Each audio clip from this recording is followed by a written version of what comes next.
And we're live. Hello and welcome back to another Every Movie Should Have Shirtless Ryan O'Neal episode of the First Time Watchers podcast. Because we like to watch. My name is Tim Costa. I'm Hermano de Silva. This is Walter Vinci. And joining us tonight, the man who enjoys pretending to be random people's fiancés from filmilliterates.com, Joe Campbell. Welcome back to the show, Joe. Hello. This nightmare of a podcast is almost over, finally. Oh, behind the scenes, yes, absolutely. It is almost over. Joe, you know what? It's been a while since you've been on. But before, I ask you about your history with listening to our show or how you came across us, I just want to note that you are our very first patron from Patreon, and your support could not be more appreciated. Really. Thank you. I actually hadn't remembered that until you mentioned it, I think like offhand the other day. So you're welcome, I guess. Thank you. Well, so what led you to our show to become a listener, to become a little thorn in my side, to become an actual patron? Why? If I remember correctly, I think I heard about you guys through the In Session Film podcast. Who? Actually. No. I know. I know. I feel like you just heard our show and you're like, these guys need help. Yeah. Well, it was you guys and the True Bromance podcast I started listening to around the same time, and I don't know. I guess I'm a masochist because I kept on listening. But I enjoy it. Yeah, I mean, like you guys are hella entertaining. So that's one description, I guess. It's one description. Your put that on your graves. Your support and listenership has always been appreciated, and I've always really enjoyed any interaction we've had, whether it be on Letterboxd or Twitter. You know, it's always been nice to be able to chat movies with you, no matter how wrong your opinion is. Usually. Yeah, well, that's the other thing is that Tim, I think you and I kind of had this camaraderie off mic as well, just on Twitter and Letterboxd, just kind of busting each other's balls about our contrarian movie opinions from time to time as well. Yeah, indeed. Yeah, it's been nice. It's been nice, and I hope it continues, Joe. I do too. I've enjoyed this. I want it to keep going. Yeah. Okay. If you say so, why not? Okay, fine. But we're not going to keep the podcast going. No. We'll keep the talk going. That's fine. I'll change your mind by the end of this podcast. Unlikely. Anyways, moving on. If you'd like to send feedback to this show, you can always email us at firsttimewatchers@gmail.com. In this episode, we'll be discussing a film recommended by Joe from 1971, 72? I forget. Whatever. What's up, Doc? But before we get into that, it is time for Yay or Nay. This is the part of the show where we discuss what we have seen recently on our own. Joe, before we get into your bullshit, we need to talk about In the Line of Duty box set. Oh my gosh, yes. A box set that came out within the past month or so, which features, I guess, what's considered all 4 In the Line of Duty films, which I did not know included Yes, Madam and Royal Warriors until... it was announced at some point last year, and I got super excited because both of those movies kick ass. And I was like, I've never seen the other 2 movies, and I said, I don't care. I'm going to buy this box set. I got a question for you, Joe. Do you know why they place Royal Warriors before Yes, Madam in this set? Okay, so I think you and I actually got different editions of these movies, Tim, because you bought the 88 Films Blu-ray, right? Yes, correct. Okay, yeah. I bought the because Eureka released the same movies around the same time in the UK, and since I've got a region-free player, I ended up buying the Eureka editions instead, and they did release Yes, Madam as the first one. So I have no idea why Royal Warriors would have been placed first in the box set. Weird. Interesting. Yeah. It doesn't matter because you can watch either one in whatever order, and they still kick ass. I mean, yeah, it's a quote unquote series by the loosest definition, in that it's just a lot of the same people were involved, and it's about girls and guns kicking ass. But I mean, you can watch each one of them, distinct from each other. It doesn't really make much of a difference. I agree. So yeah, I did start off with Royal Warriors, and a serious case can be made that this is the best movie of all time. I agree. Follow that up with Yes, Madam from 1985, with not just Michelle Yeoh, but also Cynthia Rothrock, and you got You got an Hell yeah. ending, which is just an all-time ending. If I'm sure you agree, Joe.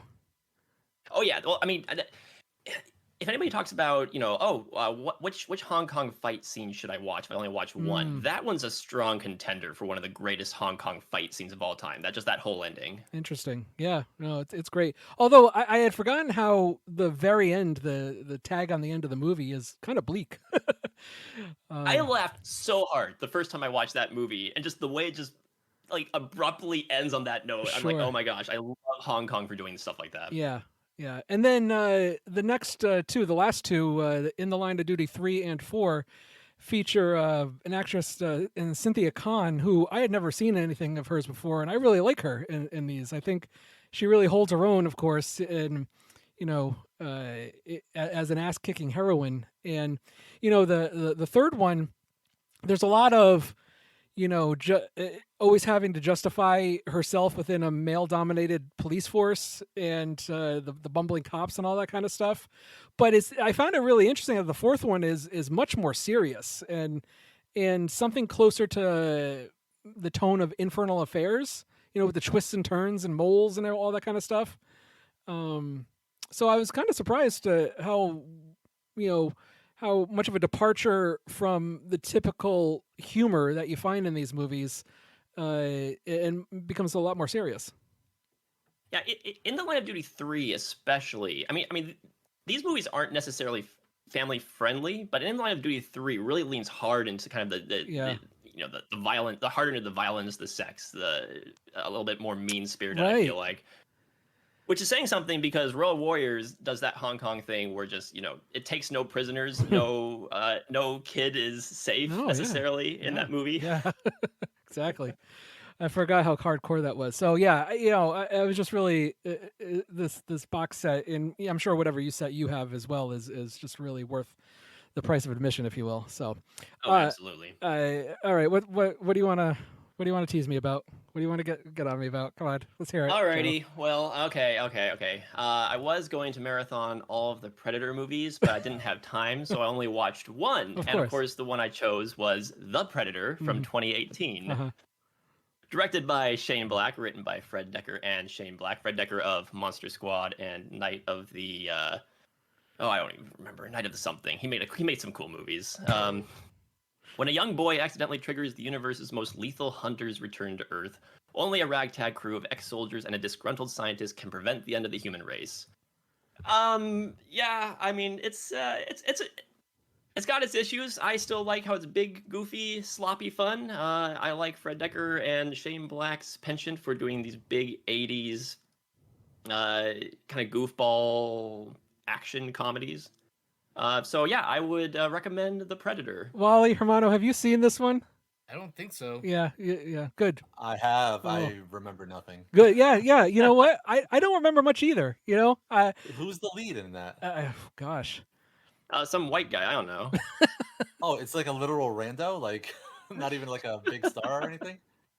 Let me pull it up here. I actually don't even remember offhand. Boyd Holbrook. Boyd Holbrook. Yeah. Okay, none of that matters though, because the name you need to remember is Sterling K. Brown. He steals the movie. It's just this kind of. He's in a completely different movie than anybody else. He knows exactly what kind of movie he's in. He's just chewing the scenery, spitting out one-liners. No. Okay, if he knows exactly what kind of movie he is, nobody else does. I mean, Jacob Tremblay does. Does he? Oh God! Like I said, I don't remember enough. I can't believe I'm even bothering to. You guys are pulling names that I'm not. I'm actually going to go back and say I don't think I've seen this because this does not sound familiar whatsoever. I have logged this movie. Now I'm like, nah, none of this. I have not seen this movie at all. Like, I am in the minority in that. I mean, I gave it a 3.5 out of 5. Again, it's got a lot of problems, but I'm in the minority in that I actually really enjoy this movie. But most people justifiably hate on it. But I have logged it on Letterboxd about 6 times, and I blame you, Tim, for goading me on to watching it more often than I probably should. Victim blaming over here. You have done this. Yeah, you'd probably hate this one, Hermano. I might give it a poke. Sometimes then I'm in the mood for bad movies.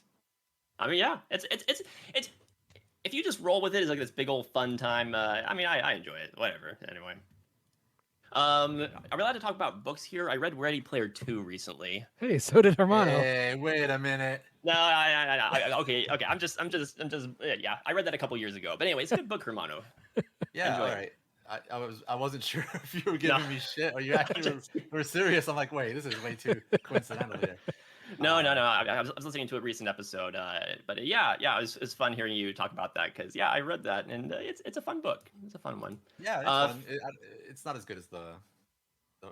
Well, I haven't read the first book, but it's not as good as the movie. Yeah, I would agree. And then finally, just so I don't drag this out too long, I watched the best Star Trek movie, Star Trek IV: The Voyage Home, directed by Leonard Nimoy.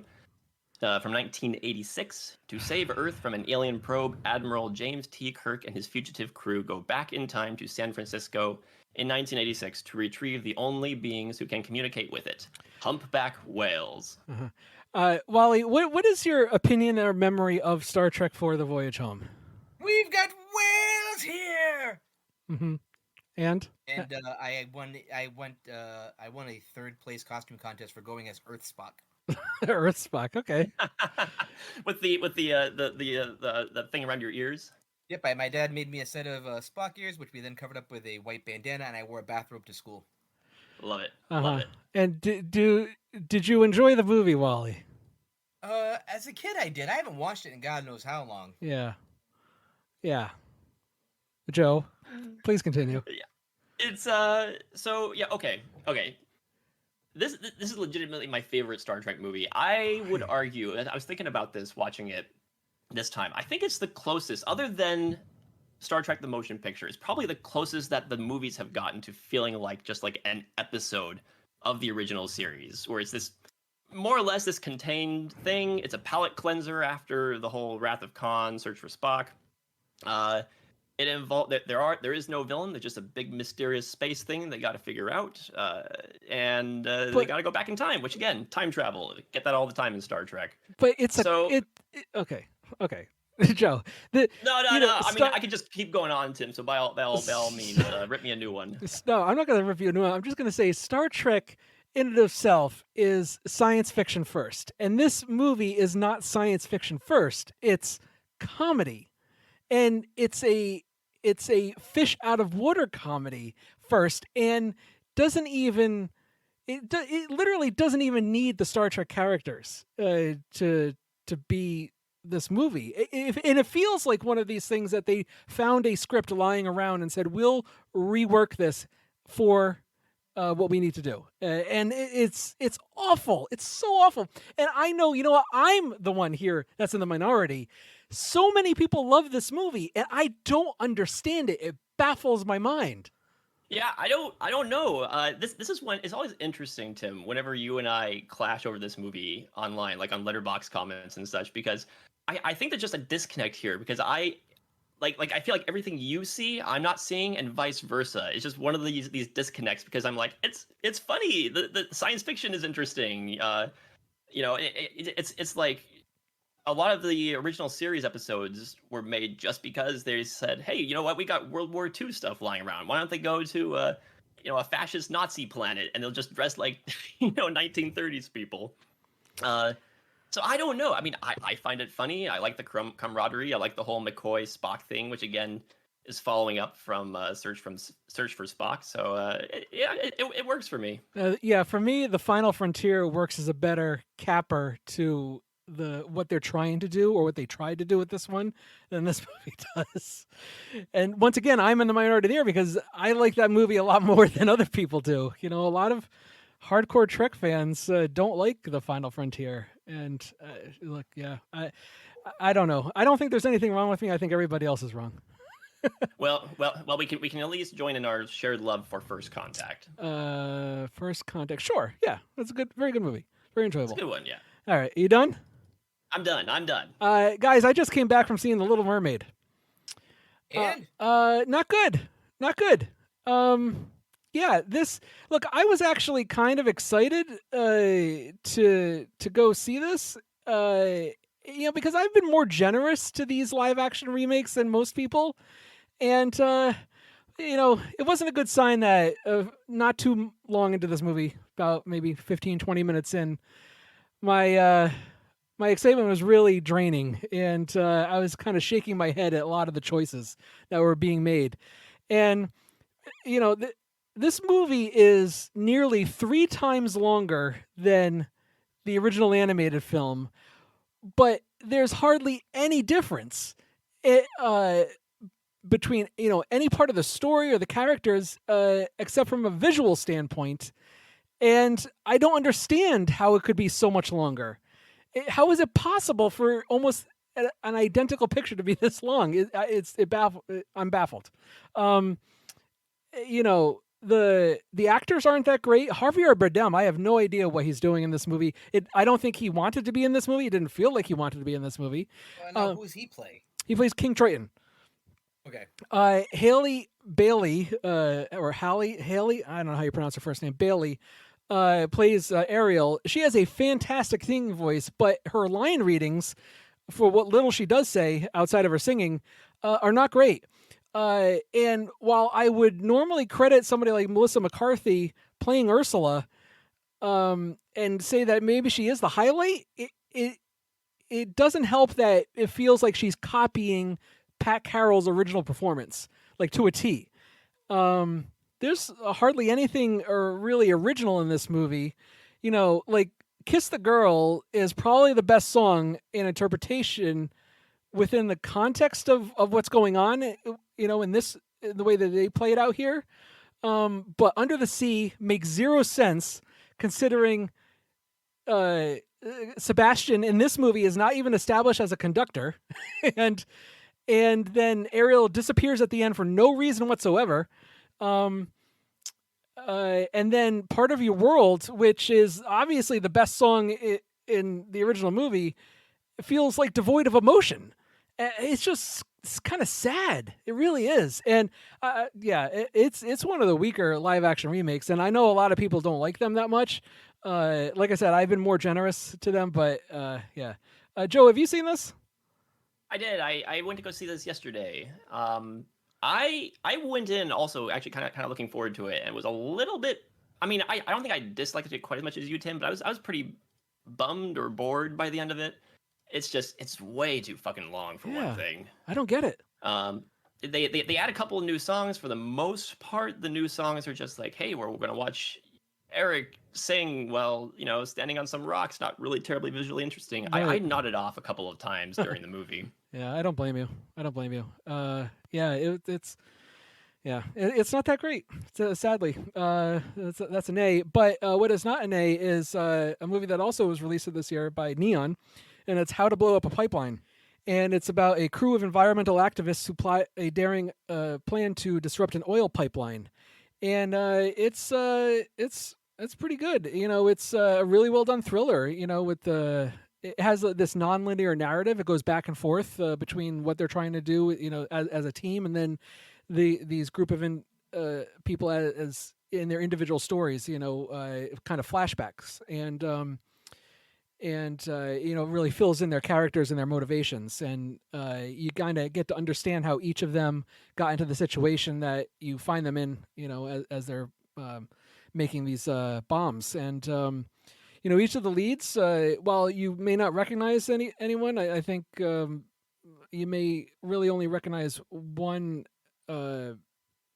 actress who was the lead in American Honey from several years ago. They all hold their own, and they deliver when needed. There's a real palpable tension, and it's not just because of the explosives that they're making. It's just the nature of what they're doing, and whether or not they get caught. And you get to see why they would resort to such methods, and you kind of root for their success, honestly. So it's one of the better movies of the year so far. How to blow up a pipeline. Hermano, what do you got? I watched a horror film from 2 years ago called The Black Phone. Oh, The Black Phone? Yeah. So directed by Scott Derrickson. Nice. After being abducted by a child killer and locked in a soundproof basement, a 13-year-old boy starts receiving calls on a disconnected phone from the killer's previous victims. I remember really liking this movie. Who else has seen it? Yeah. Seen it? Yeah, written by, I guess co-written by Scott Derrickson, C. Robert Cargill, and Joe Hill, which I believe is Stephen King's son. Yep. And it really felt like a Stephen King story, Yeah. like a type of Stephen King story. So I thought it was pretty well shot. I liked that it kind of surprised me because it didn't rely on like graphic kills or like gore or anything like that. It felt like it was completely buoyed by like the tension and the suspense of like the threat to come basically. So I like that about the film. It kind of really threw me off, and I thought Ethan Hawke looked like he was having a lot of fun in the role. Mm-hmm. There was only one scene in the film which I thought was like objectively terrible, which was the scene in the bathroom with the main kid and like his friend that comes in Oh, okay. after beating up some other kid, and he's like washing his hands of the blood. Okay.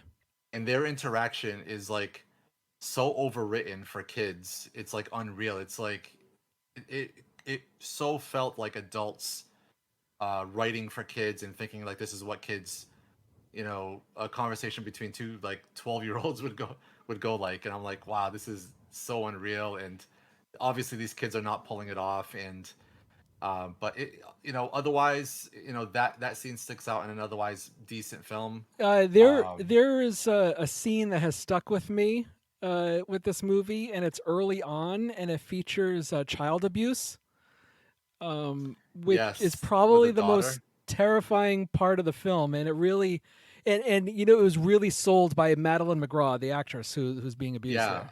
I was just gonna get into the little sister. I thought she was the star. Yeah. Like besides like Ethan Hawke having a lot of fun, I thought she was really good in the film. And that scene you're talking about, Tim, Mm-hmm. is soul crushing. Right? It's so brutal. Like like their interaction between the father and her is wow. Just it. I've seen child abuse depicted in films before, but I agree that one sticks out. Yep. So yeah, I mean it's not something that would be like, hey, run out, you got to see this right now. But it's put it off for 2 years like I did, and you'll be surprised. So, yay for the Black Phone. Look at this trove, treasures untold. How many wonders can one cavern hold? Looking around here, you think, sure, she's got everything. I've got gadgets and gizmos aplenty. I've got who's its and what's its galore. You want thingamabobs? I got 20. But who cares? No big deal. I want more. This segment of the First Time Watchers podcast is brought to you by dildos. What? Hungry? Looking to fill that hole of yours? Well, look no further than dildos. That's right, dildos for all your artisanal pickling and pizza needs. Get it? Needs. At Dildos, we're always looking to fill that hole of yours, either with the sweet crunch of bread and butter spears, or with a lovely balsamic chicken on flatbread. So if you want to get filled and not break your bank, come on down to Dildos Artisanal Picking and Pizza on Main Street. See you there! Where does he find these sponsors? Your guess is as good as mine. Market research, Tim. Gotta lift up the little guys. Dildos? Sponsor of the First Time Watchers podcast. But you know what show the First Time Watchers sponsor? I'm surprised they still let us at this point. Ahem, Tim. It's the In Session Film Podcast. That's right, Walter. The In Session Film Podcast is JD and Brendan. Brendan, I am so sorry for this week. Each week, the In Session Film Podcast chooses a movie to review. Then creates a discussion topic based on what they just saw. And this week, the In Session Film Podcast is reviewing Paul Schrader's latest, Master Gardener. And then rank Disney Renaissance age films. You can find their show on Apple Podcasts by searching for, you guessed it, the In Session Film Podcast. Or on the web at InSessionFilm.com. So if you're looking for more great movie reviews and discussion, Then check out the In Session Film Podcast on Apple Podcasts. We're on the web at InSessionFilm.com. do I want to know what next week's read-through is? Sure, it's No. We are not doing this now. a surprise it is then. I wanna see 'em dancing, walking around on those, what do you call 'em? Oh, feet. Flipping your fins, you don't get too far. Legs are required for jumping, dancing, strolling along down a, what's that word again? Street. Up where they walk, up where they run, up where they stay all day in the sun, wandering free. Wish I could be part of that world. What would I give if I could live? He brings the popcorn. She brings the roses. Subject Cinema, a tasty new film topic each week with a side order of film reviews. Yum. T.C. Kirkham. But I'm Jim. Kim Brown. What? Over 500,000 listeners, and you could be the next one. SubjectCinema.com. Real movies for real people. Know what the people know. Ask them my questions and get some answers. This podcast is a proud member of the Lamb Podcasting Network. Find the network at largeassmovieblogs.com. My turn, wouldn't I love to explore that shore up above? Okay, let's talk about What's Up, Doc. What's up, Doc? I beg your pardon. We've got to stop meeting like this. I think you're making a mistake. You see, I just came in here for something for a headache. You're gonna need an awful big glass of water to get that down. What? Oh, no. You see, I'm a musicologist. I was just testing this specimen for inherent tonal quality. Uh-huh. I have this theory about early man's musical relationship to igneous rock formations. Uh-huh. Oh, but I guess you're not really interested in igneous rock formations. Not as much as I am in the metamorphic or sedimentary rock categories. I mean, I can take your igneous rocks or leave them. I relate primarily to micas, quartz, feldspar. You can keep your pyroxenes, magnetites, and coarse-grained plutonics as far as I'm concerned. I forgot why I came in here. Headache. Oh, yes, thank you. And goodbye. The plot. The accidental mix-up of 4 identical plaid overnight bags leads to a series of increasingly wild and wacky situations. The director, Peter Bogdanovich, the actors, Barbara Streisand, Ryan O'Neal, Madeline Kahn, and others. Joe, so this was one of a few movies that you suggested to us, and I don't know how we ended up on What's Up, Doc, but we did. Why don't you give us a little explanation as to why this was a movie that you wanted us to discuss, and what did you think of What's Up, Doc? Well, it's a good movie. Oh, So okay. that's it. Oh, That's why. oh, I see. Okay. No, Like simple. If I- Simple works. if I remember correctly, I was trying to think of 3 movies to choose for you guys, and I was trying to think of things with different eras and genres. So I think the other 2 I picked were Evil Dead 2 and Gold Diggers of 1933. And those are and all 3 of these are examples of movies that I just absolutely love, and I figure would probably make an entertaining watch. And I believe I either hadn't seen you guys discuss before, or I hadn't seen you log on Letterboxd yet, Tim. Although I think you might have watched Evil Dead 2 at one point. Mm-hmm. So yeah, I mean, this is just it's. I discovered this movie a couple of years ago. This is It was the first Peter Bogdanovich that I've seen. The only other one that I've seen so far is Paper Moon. What's Up, Doc is his throwback to screwball comedies, Cary Grant movies. Listening to his director's commentary, I just threw that on today. He mentions a bunch of other references to Jerry Lewis and Harold Lloyd comedies.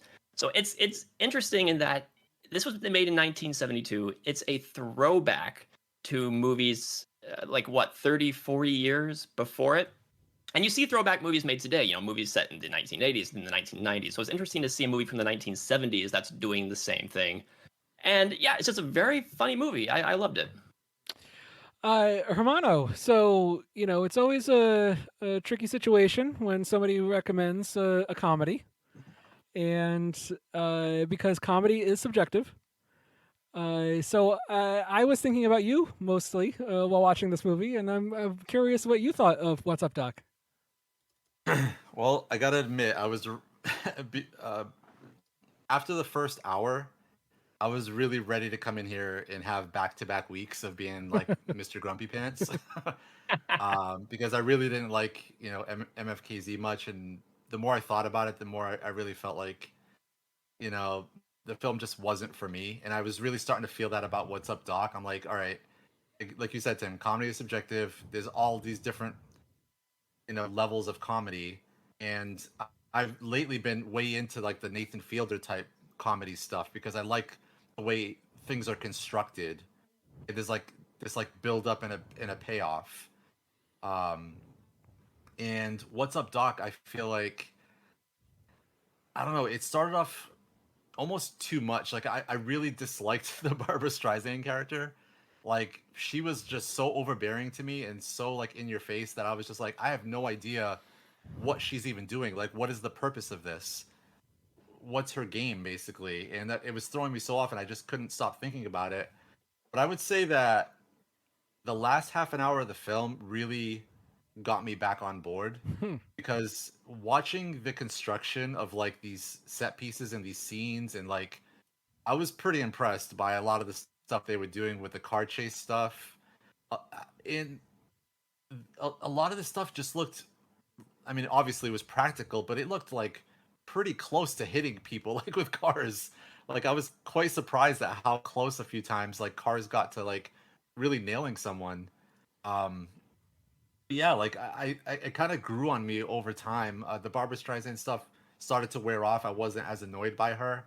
Ryan O'Neal, I think he was fine, but of course he's playing kind of the straight man throughout the entire thing, and he's not given the juicier role per se, just kind of the foil and everything.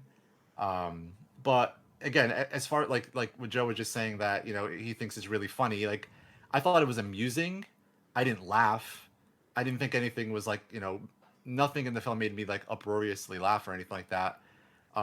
Again, like the farcical stuff, like obviously this whole film is like a farce. I could see where this film inspired like a film like Airplane, where Airplane just works for me more on a certain level because it's like it's touching on something that was going on at the time. You know what I mean? For lack of a better description, but like I feel like with this film, like it's just about like the farce and like the breaking the fourth wall and just the silly things that are happening in the background and this kind of like domino effect of someone kicking something off and then like it dominoing all the way to like another set of characters or something. But I did enjoy it for the most part. Like I'm glad that the last half an hour kind of reeled me back in because otherwise I was ready to come in here and be like just another film that's really not for me. And Wally, you were someone that was very anxious to check out this movie. As soon as the title came up, you're like, "Yep, that's it."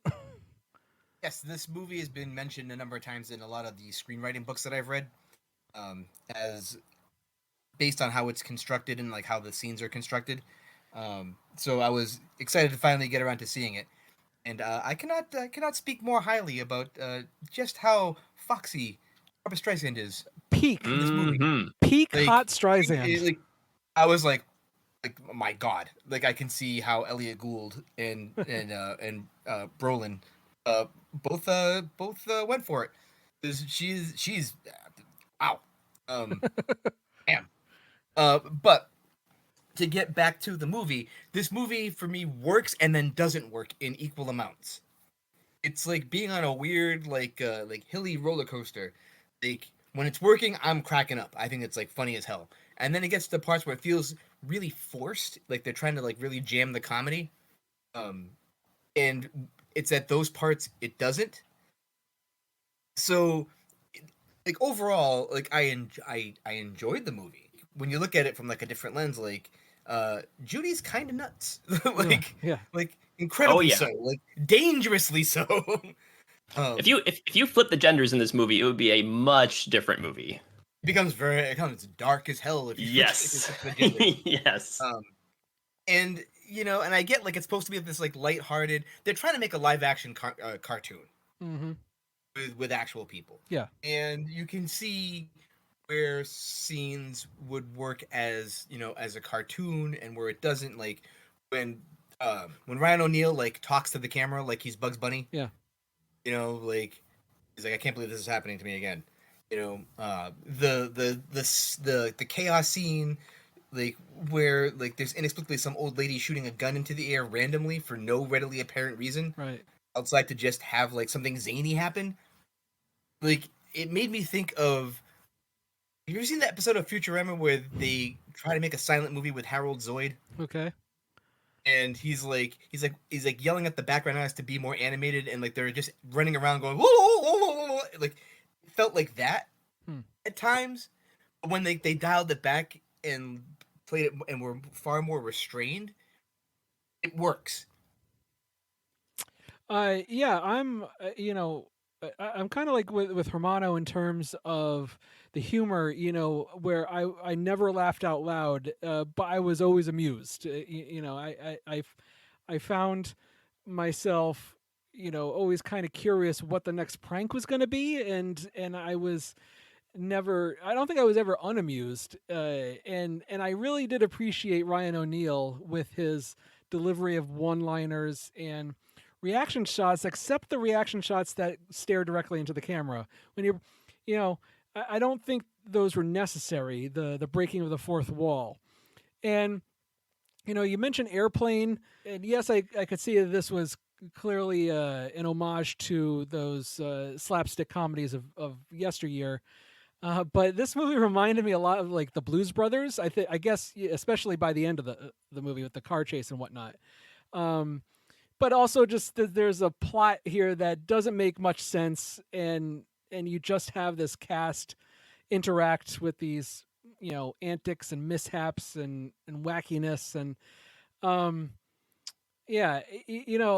I would be curious how this movie would work if they actually tried to have us follow the mix-up of bags. Like if you label the bags 1 through 4, for example, like how does 1 end up in 4 and 4 end up with 2 and all that kind of stuff. If they had maybe intentionally tried to make you follow where all the bags were meant to be, I wonder how it would play, or if it would just get too overly complicate everything.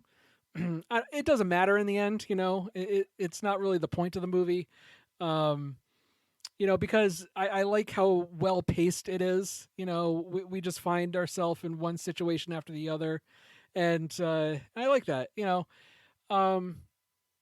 So yeah, it's always amusing. It really is. And you're right about peak hot Streisand, and then I certainly appreciated Ryan O'Neal as some eye candy as well. He was nice to look at, especially when he took off his shirt. Although, Joe, do you think the ending of this movie showing the Looney Tunes shot was even necessary? I mean, it's not necessary. It was one of those things. Okay, the great thing about the comedy in this movie, especially if something doesn't work for you, is that it is so impeccably paced. Or as in should I say there's almost a tempo to the dialogue. The way everyone just moves back and forth. Barbra Streisand spits out a string of lines, goes back to Ryan O'Neal, bounces off to someone else. I think it absolutely works best when she is speaking. When anybody else is speaking, not so much. But one of the great things about that sort of tempo to the scenes is that, if a joke doesn't work, whatever, the movie immediately moves on to another gag. There's so much wordplay and just kind of visual gags in here. So it's like, Ryan O'Neal looks at the camera a couple of times early on. If that doesn't work, that's okay. He does it, I think, a couple of times in one scene, and then they move on. And then, all of a sudden there's another gag, something completely different. But the movie, it's interesting because it kind of builds twice. This is something I wasn't sure the first time I watched it, was that it builds up to this chaotic scene where a hotel room is burned down, basically. And then it stops, takes a breath, and then slowly works its way back up to this chaotic car chase at the end. Which I think is great because it keeps the thing moving. It doesn't, I mean, to me at least, it doesn't feel like it ever exhausts itself out by, if it did just kind of hit fever pitch early on and then held on to that for a while, I feel like it would really feel burnout pretty quickly. But one thing I've never been quite sure of, actually, is after the car chase, there's like a good, 15 minutes of the movie left, I think. And it feels very strange because they go from a car chase into some much quieter dialogue scenes, which almost deflates it for me. So I don't know. It's very oddly paced, and then of course they throw the Looney Tunes stuff in at the end, which is, I mean, it's not necessary, but it's kind of a whatever thing. Like, yeah, whatever. They did it. Hermano, do you agree about the pacing of this movie and the structure of it? Absolutely. I mean, I was obviously pleased when I saw it was an hour and a half. And the film, I know Joe used the word tempo. I would say the film has like a pretty solid energy to it, like especially like Streisand. Like I think this is I can't think of another one. I think this might be my first Barbra Streisand film, and possibly my first Peter Bogdanovich. So I really didn't know what I was getting into going into the film. I just knew that it was a comedy. I honestly did not really expect the type of comedy it was. And yeah, it did very much feel like a throwback, except with like Crank to 11. Like I've seen obviously other films that were similar to this where there's a lot of hijinks going on, but this one just felt like it was like a joke every like 10 seconds. Like there was something always going on screen. Like like a lot of it was like, obviously at the expense of Ryan O'Neal, but there was also like they were torturing Ryan O'Neal's fiance. There's like the guy that's up for the grant with Ryan O'Neal, being tortured as well. Like it just felt like it was. That's Randy Quaid. Oh yeah. Oh yeah, I saw young Randy Quaid in this. Oh, and, Wally, did you like the introduction of Mork Herner in this movie? I did. Wait, what? Did I miss something? The guy with the accent, the funny accent. Oh, that guy. It totally sounded like Yes. recurring character Mork Herner. Oh, okay. Yeah, I wasn't sure. And I guess lastly, just to get into like the whole thing with the Looney Tunes, like I did feel like obviously it was pretty much on the nose because yes, the whole film plays like a live action cartoon, but nothing will ever be as bad as The Rat and the Departed. So Hermano, you haven't seen Funny Girl or Hello Dolly or Funny Lady or No, nothing. I mean, Mia was telling me that her mom was like a huge Barbra Streisand fan and had seen like everything, and so she had obviously watched films with her mom. And I was trying to think, and I was like, I don't think she was in one of the Star Is Born movies, yeah, she right? was in the 70s Star Is Born, and she was also in Meet the Fockers, as in Gaylord Focker's mother. Oh, which Yeah. I definitely saw that, but I don't remember her at all. Yeah. Look, everybody's mom is a Barbra Streisand fan. Come on. Well, people of our age probably. Yeah, exactly. So Wally, when it comes to the dialogue and the script, you had mentioned that a lot of people credit the writing in this movie. And were you able to appreciate that? I think yes. Overall, structurally, it's fine in how you have like your acts built up to the first big crescendo, which is the setback that leads to the second one. The execution, I don't know. It's like I said, it's like being on that hill. It's like it's going up, and like when it's working, I'm enjoying it, and when it's not, I'm like, oh, this feels kind of forced. So not even the dialogue between the characters, especially Streisand and O'Neal?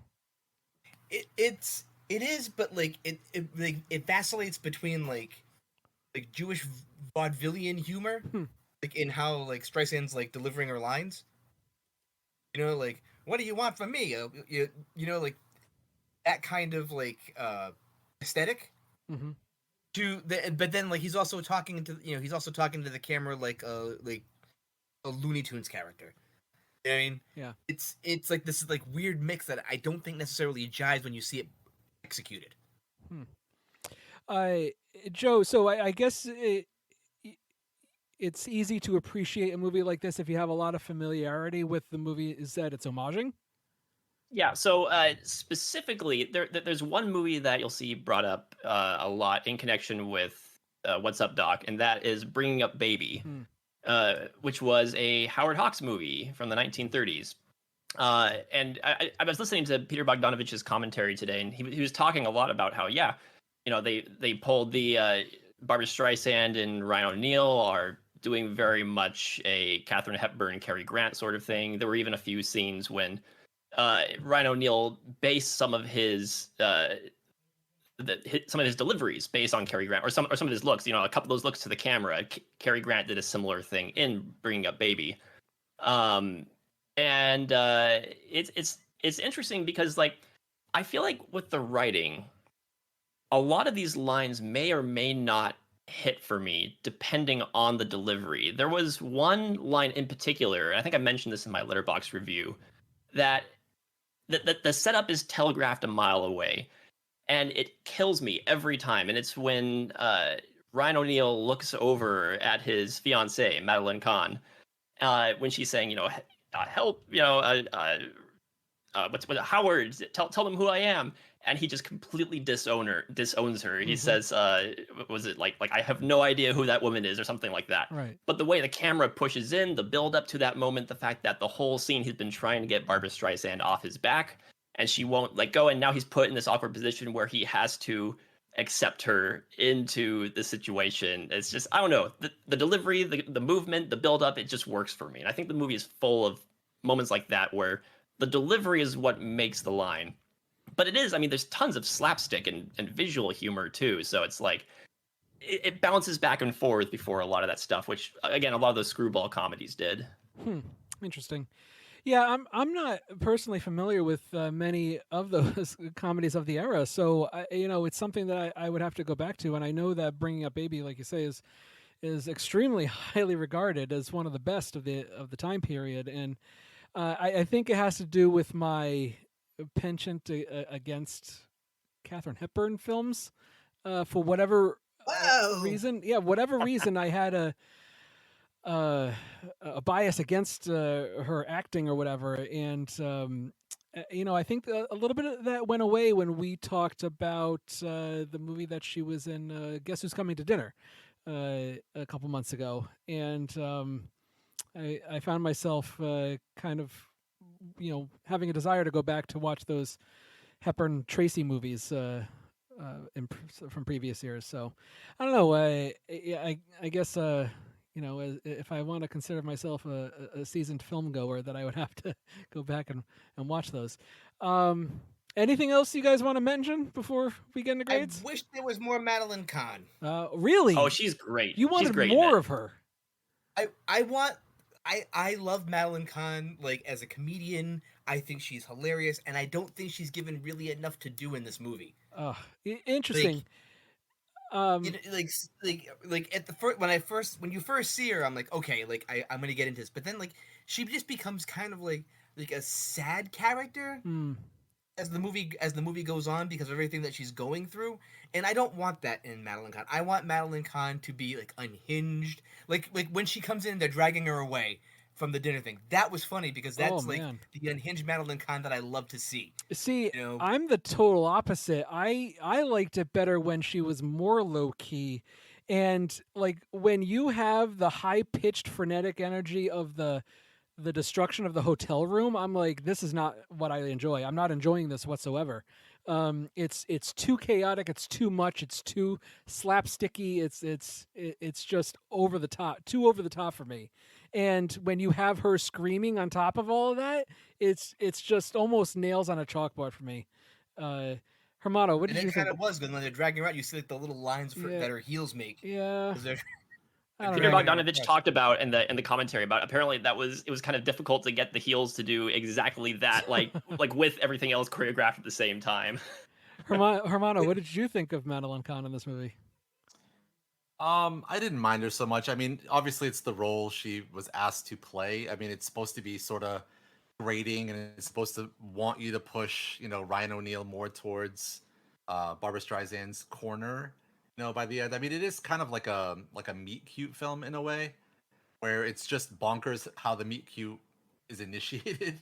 But it's clear that the film is in Barbra Streisand's corner, even as like out there as she is. Like, I don't know. I guess as a man watching it, I would never want to end up with a woman the way like Madeline McCann was portrayed. I mean, even as instances like Barbra Streisand seemed to me at first like she kind of grew on me over the film, like I was saying. So I think it's from a comedy perspective, I get what Wally's saying though.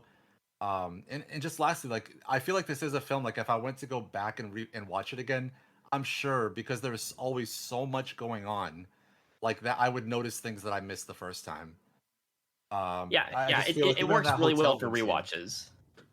Yeah, that hotel room scene specifically, I was like, there is so much going on. I don't know where to point my eyes right now. Like it's so, like you said, Tim, it's a lot, but at the same time, it's like you can go back and rewatch this and focus on something else to see what everyone else is doing instead of looking out the window like I was to see what's going on with Streisand and all that shit. Joe, you have any last thoughts before we get into grades?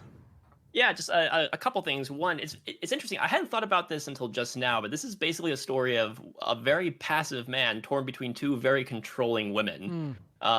Which I don't know. Maybe that's a hallmark of the Screwball classics. Again, you know, the whole Screwball thing is, you know, the woman who's kind of the crazy woman following the man around, and they end up falling in love. But I want to come back to one thing quickly, Tim, that you mentioned. About the mix-up with the suitcases and the actual plot and how convoluted it is. I usually don't like movies where I can't follow the plot. It's just it's a me thing where it's, you know, a lot of movies that people say, hey, this is just a vibe movie, just kind of go with it, let it wash over you. I don't like Inherent Vice because of that, and again, it's just a me thing. I don't like movies that confuse me. What's Up, Doc, though, that works in its favor. Peter Bogdanovich mentioned on the commentary that that again, you're not really supposed to be able to follow the suitcases. Although if you want to, you can. They worked it out so that it does technically make sense. So if you've paid really close attention, you could follow where each suitcase was at all times. That's funny. But I think part of the fun of the movie is that there's a scene towards the middle, a little bit after the middle, where Ryan O'Neal opens up a suitcase, and like part of the fun to me is just the fact that you don't know as an audience member what's going to be in that suitcase when he opens it up, and it's just kind of fun to see like, oh, okay, this is, you know, something completely unexpected. Oh, let's open up another suitcase. Oh, who knows what's going to be in that next one, and the way it throws all the other characters into chaos. So yeah, it's interesting. I've tried to follow it before, semi-successfully, but it's one where I think the confusion works to its advantage. Fair enough. All right, let's get into grades. Joe, what grade would you give this movie? Well, I'm biased. Again, this is my type of humor. This is one of my favorite comedies of all time, so I'm giving it an A fucking plus. A fuck plus. A good old first-time watcher standby there. Wally? I give Peak Barbara Streisand an A fuck plus, but the movie gets a B. It's a solid B. Yeah, solid B for me as well. It's always at least slightly amusing. Hermano? It was trending at a B for me in the beginning, maybe in going downwards, but then it kind of climbed back up to a B plus. Okay, that does it for this episode of the First Time Watchers podcast. Donate, I guess, still via patreon.com/First Time Watchers, or you could still buy stuff at Zazzle.com/First Time Watchers. You can still talk to us on Twitter at 1STTimeWatchers. Or write to us at our email, firsttimewatchers@gmail.com. And please leave a review for us on Apple Podcasts, Stitcher, any other podcast app that you use, because we love feedback. Let us know that you sent a review, because we want to hear it. If you have any suggestions of movies for us to watch, send a tweet or an email. Speaking of suggestions, let's recommend a movie. Joe? I'm going to go with the movie that spawned or inspired What's Up, Doc. That is, as we talked about before, Bringing Up Baby from 1938, directed by Howard Hawks, stars Katharine Hepburn and Cary Grant.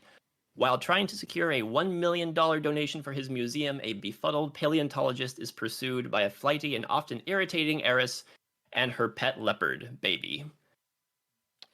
I'm going to recommend a movie I probably recommended in the past, but this movie made me want to revisit it, and that is from 1968, The Odd Couple, starring Walter Matthau and Jack Lemmon. And it's honestly probably one of the funniest movies I've ever seen. And it works well, not just because of the two leads, but that they're perfectly cast, but it's just really well written. You know, you want to talk about sharply written comedies, this is one of them. And, of course, performed as well. You know, every line, just beautiful, maximum laughs. And it's surprisingly for a comedy, you know, and maybe of this era, it's really well shot. I like the lighting and staging of all the characters. It's great. And one of the funniest scenes you'll ever see is Jack Lemmon trying to clear his sinuses in a restaurant. It's just brilliant. Wally. All right, I'm going to recommend another Peter Bogdanovich movie, which I think does the comedy incredibly well. It's been a while since I've seen this, so I got to go back and rewatch it. A number of my friends have been on stage doing this as a performance, and I've been able to catch it, and it's been funny to me every time. And that's Noises Off. Oh, From yes. 1992. A traveling theater group finds so much action going on behind the scenes, they almost ruin the performances. So many great people in this. You got Michael Caine, you got Christopher Reeve, you got Carol Burnett, yep. John Ritter. This movie just, like, the slapstick in this is it works to a T. Just like how silly and off the rails it goes at times. But yes, I think this is comedically, this is where it's at. 100%. Hermano? Okay, so like I was saying, I'm pretty picky when it comes to comedy stuff. I've always been more of a fan of like kind of awkward humor. So my go-to guys I always call out are Sacha Baron Cohen and Nathan Fielder. And so I'm recommending, I don't remember if I ever talked about it on the podcast. I feel like I might have watched it during a break, maybe. The Rehearsal. Oh, okay. Did we talk about this? Did you watch it? Maybe. Yeah, I loved it. I think Nathan Fielder is like legit a genius.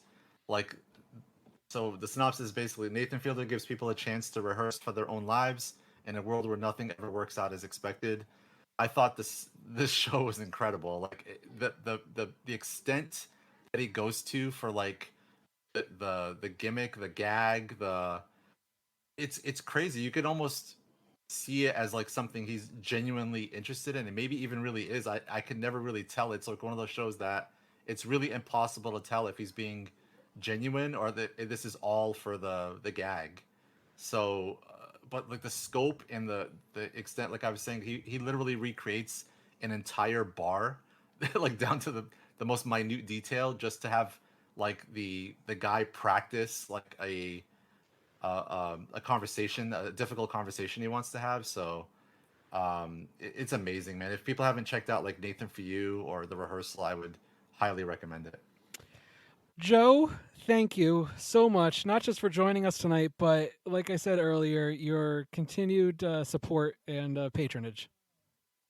Oh, thank you so much for having me on, Tim. Despite what probably people would recommend bring me on against your best interests, but I greatly enjoy your podcast, and I'll admit I'll miss you guys when you're gone. Thank you. I really appreciate it. Where can people find you online? You can find me on YouTube. I have a series of YouTube reviews. That's Film Illiterates. You can also find me on Twitter and Letterboxd under the name Film Illiterates. And you know what? I'm going to plug something here. I've recently gotten into creative writing, and I have some short stories written, and I am currently working on my first novel. So if you're interested in following my writing endeavors, you can go to wylandcarver.com, WYLANDCARVER. Excellent. Stay tuned for our next episode. We will continue our countdown to episode 500 by having Will from Exploding Helicopter on to discuss the 1972 film Big Guns. And that's the First Time Watchers podcast because we like to watch.